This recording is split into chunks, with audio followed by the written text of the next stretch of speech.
Hi friends, I've decided to do another video after being tipped by what I heard on TV this morning on one of the channels when I was just taking a look at what's going on in the world, if anything's changed, if there's any good news to be discovered, and came across the news, and this is ABC mind you, announcing that very shortly Pope Francis of the Vatican will be announcing the globe in this, in these times of stress. I mean, Pope Francis, who has opened his arms to the non-convicted pedophile George Powell, and who's going to probably have 500 kids waiting in the basement while he's addressing the globe in this state of crisis. I mean, anybody who sits in front of the TV or gets their children to sit in front of the TV thinking that that man is sacred is, can be sure that something impure will come through the bloody screen. And that was enough to tip me and to come and do another video. Now, if anyone has read, fortunate enough to read George Orwell's 1984 book, the main slogan there the main slogans in the book were, war is peace, freedom is slavery, and ignorance is strength. Ignorance is strength. So if we take a look at what's going on, if the mainstream media can can broadcast a pedophile that ruin, an institution that ruins lives and has been proven to ruin lives through its pedophilic and disgusting actions, and if all this lockdown is going on and our kids are staying home when they should be in schools learning, then we can see this 1984 play out very clearly. I mean, of course, the Prime Minister announced that those who wish to send their children to school will have the option to do so, but then I received an email from my daughter's school, a high school, saying that there will be no teachers, no staff members in the school, but if you are unable to keep your daughter at home, your children at home during these times, then feel free to contact us.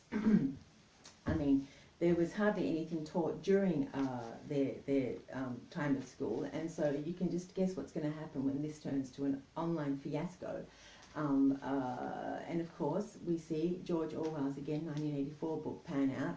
Ignorance is strength, because the governments, this global evil cult, doesn't want a generation of thinking minds that can think for themselves, that can analyze situations, that can find true sources of knowledge. They want a bunch of idiots that are going to be injected and microchipped, and that bow to the government's every word. Servants to the government.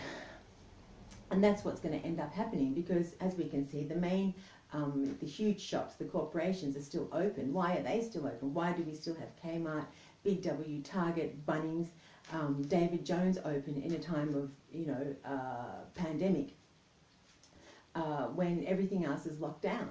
Everything else is locked down, but those big corporations are not.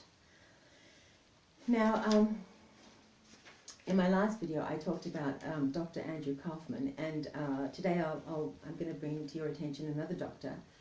He's one of the 12 medical experts that got together with Dr. Sucharit Bhakdi and the others. And Sucharit Bhakdi, as everyone knows, is a professor that wrote an open letter to the German Chancellor Angela Merkel, calling this level of global lockdown grotesque, absurd and dangerous. And he said that this will lead to mass suicides and insanity, which is starting to happen. Anyway, Professor Dr. George Ioannidis is a professor of medicine, epidemiology and public health, and he's also one of the two directors at the Institute of the Meta Research Innovation Center at Stanford University.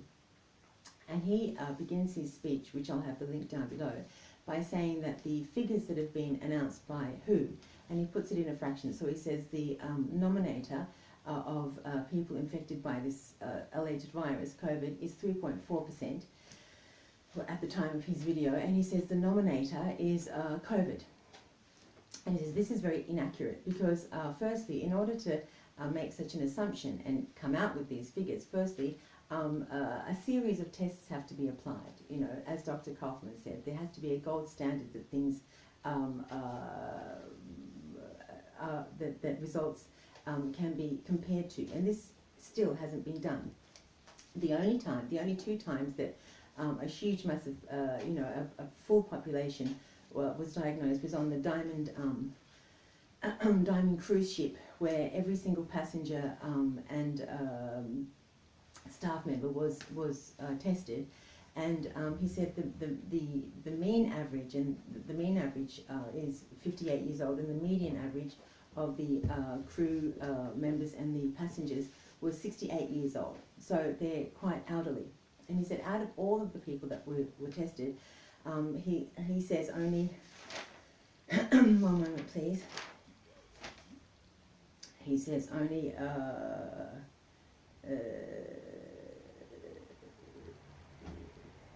he says there was only one death. Now he also says in the city of, Vo in Italy, again, every single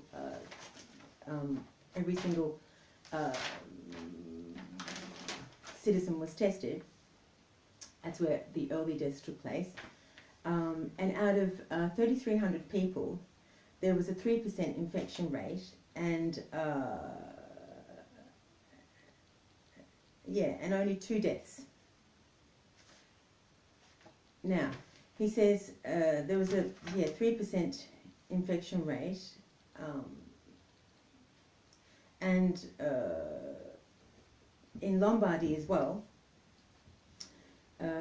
Again, the deaths that occurred were still less than the SARS and the MERS and the seasonal flu. And he goes on by saying that now Italy is a country that has the largest amount of elderly population throughout Europe and almost the world. And he says many of these, it has a history of smokers, and he says many of the elderly population have what is called a chronic illness, a chronic respiratory illness called COPD, which is chronic obstructive pulmonary disease. And he said the lifespan of these so-called cases was very limited anyway, and all of them had underlying, these deadly diseases. So he says the deaths and the infections linked to this COVID-19 scam is still very inaccurate. Now he says Iceland is one of the very unbiased countries that did something called a decode, and it's a volunteer testing procedure that they carried out, there were, as a result, there were, out of the 3,500 cases that they tested, only 0.03% died, which means 1 death, opposed to the 0.10% that die from the seasonal flu.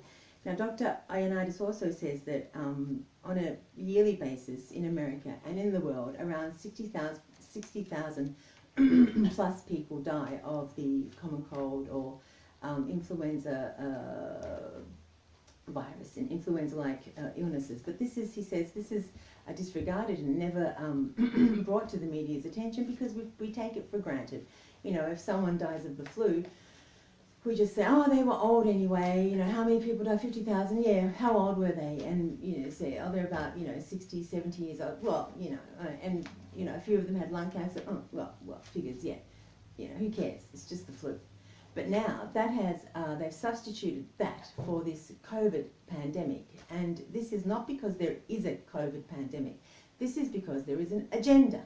And I don't know why people are still sitting on their asses and not doing anything. I mean, I sent a video to my daughter's school trying to bring some, light into their lives so as to think, thinking that they might, initiate some change and start to stand up. But of course, they probably just saw that as over anxious mother just trying to get some more information, or some loony mother who's going out of her way to I don't know, to just do something. I don't know how I can't even speak how they'll translate my action. But no, and 99% of my daughter's friends, their mothers, won't even let their children go to the milk bar because they're afraid that they're going to catch this friggin' virus that doesn't exist. My friends, we hear Dr. Andrew Kaufman, we hear Dr. John Ioannidis. These are experts in their fields, and they're experts in the field of virology, microbiology, population health. They're not psychiatrists or neurologists. These are people who are very closely linked to what we're experiencing today. And they're saying, Dr. Sukrodit, Bhakti, Wolfgang Wodarg, Yoram Lasso, all these medical experts are trying to reach out to governments and to mainstream channels, and they're saying that there is nothing to fear, that what is being played out, they don't know what it is, but it surely has nothing to do with any health crisis that's more dangerous than the usual one we live every single year. Australia witnessed 310,000 of its citizens infected with the influenza, 3 strains of the influenza flu virus. Last year, 59,000 deaths.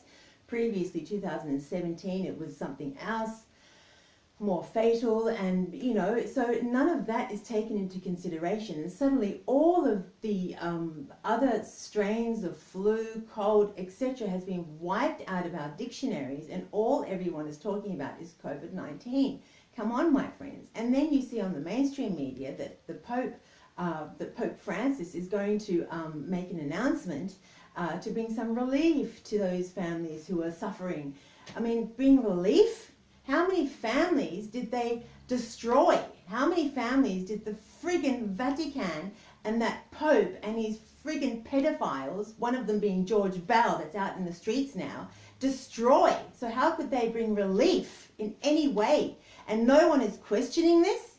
The ones with masks on are probably sitting down and watching him and praying to their God, whoever that is. Come on, Australia. If this isn't enough, what is?